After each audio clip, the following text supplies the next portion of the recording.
Hello, my name is Elise, or Caffeine and Misery, and today, with the release of Knights of Rebirth and the two Master deck sets, I'm going to be talking about one of my favorite decks to get new upgrades out of this set and to be incredibly available for new players. That deck being the Demonic Jewel Dragon, Drajeweled, and Drajeweled Ignis. So, Drajeweled is a Dark States deck that does a lot of big soul blasting, and the upgrades at the end of the day for it are relatively cheap.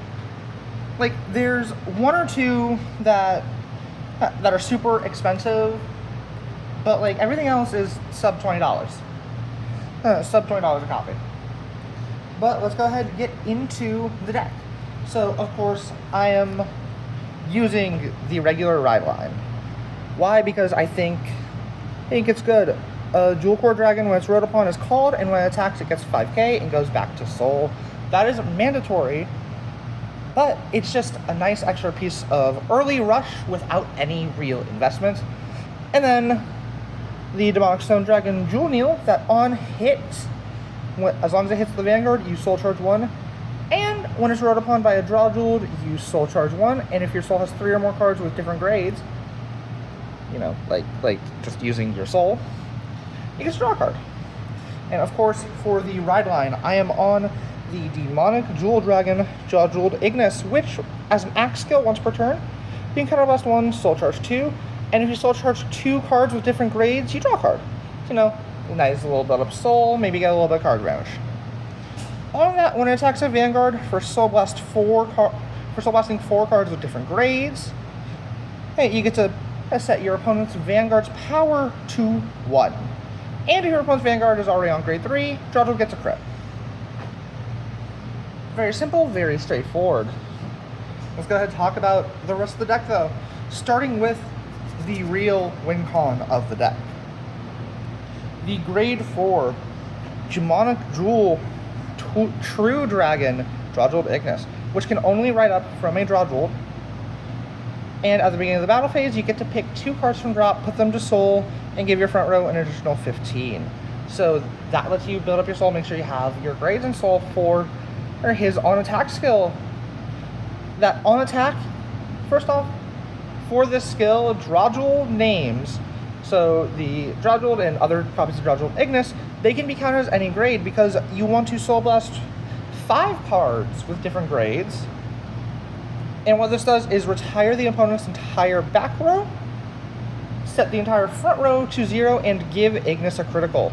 Along with having triple drive, that's a lot of pressure on the Drajeweled swing alone.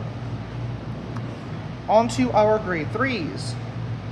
I'm on 3 copies of Ristlegaler, who, when it attacks a Vanguard, as long as you soul blasted at least 4 cards for the cost of your Vanguard's ability, by putting a card from hand into soul, you get to draw a card and retire an opponent's rear guard. But they do have to all be soul blasted at once, so it's just the Drajeweled and Drajeweled Ignis skill. Along with that, we're going to hit our first upgrade at, I believe, as of right now, $5 or $6 a copy, maybe a little bit more. Or I'm on only 3 copies of Soul Dragon Nocturcio, who, when it's put on rear guard, you can reveal grade 4, and if you do, or on a grade 4 Vanguard, you can do one of the following skills depending on where it's put. If it's on rear guard circle, you get to counterblast 1, draw a card, and take 2 cards from drop, put them to soul. So you're just building up your soul more, putting some of the missing grades in. Or on Guardian Circle, it becomes a 15k guard. So you're on a number of cards without guard. This just gives you another 15. And when it's discarded to ride up to grade 3, you get to draw a card. That's the first upgrade. The second one, this is the big one. This is the big money upgrade. Instead of running the Regalis piece that comes with the Drajeweled Precon, I personally feel like running Orbital Surrogate is one of the best options. And the reason for that is that it searches your Ignis and gets you a Ristlegaler or a Nocturcio. Along with that, it lets you recycle either from drop. When you activate it, you search your deck or drop for grade 3 or 4 cards with different names. You add all the grade 3 or grade 4s to hand, and you call the grade 3s. So as you build up a little bit of board, get back a Ignis that may have been damaged, checked, and healed out, or make sure you have it going into your turn. And if you add Ignis and call Nocturcio, you guarantee you have the cost without revealing anything. So that's pretty nice. Onto the grade 2s with Knights of Rebirth. Both deck sets got one piece of triple rare support. And this is the other big upgrade for the Drajeweled deck out of the set. That being the Demonic Stone Dragon Lithosagar, who on place, as long as you're on a grade 3 Drajeweled, you can Energy Blast 3 and draw a card. When it attacks, as long as you have 4 different grades in your Vanguard's soul, it gets an additional 10k for the turn. And when you Soul Blast 4 more cards at the same time, for your Drajeweled, you can Counterblast 1 and restand it. So it's a restander. It's very similar to the next card here. It's the direct upgrade to Demonic Stone Dragon Rockagor. Even has essentially the same name. Litho just kind of means rock. And Rockagor has the exact same abilities, just minus the on-place Energy Blast 3 to draw. So, you know, these are both very good cards to have. It gives you multiple attacks, lets you hit, but they're not your only ways to multi-attack. We'll get into that a little bit later.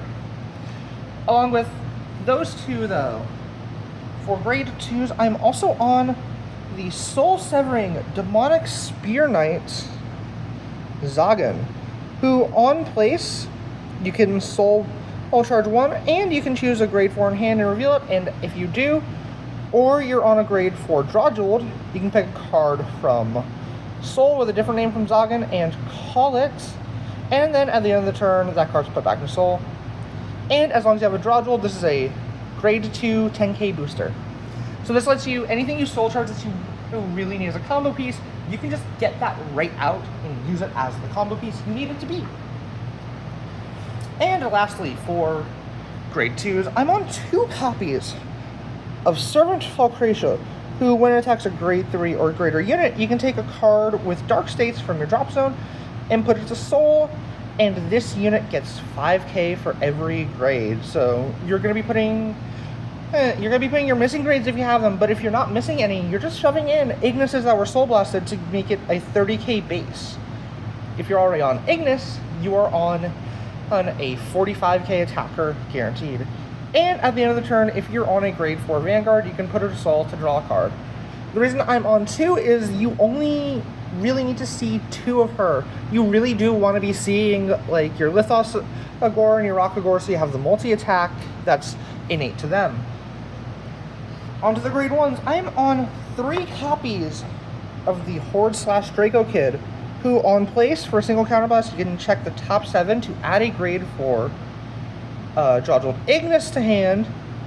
If you don't add it to hand though, you shuffle the deck. If you reveal an Ignis, well, any grade 4 Drajeweled, we know there's that new one coming in set 10, but if you reveal one, you get to draw a card instead if it misses. So, you know, a little bit of card advantage, pretty nice.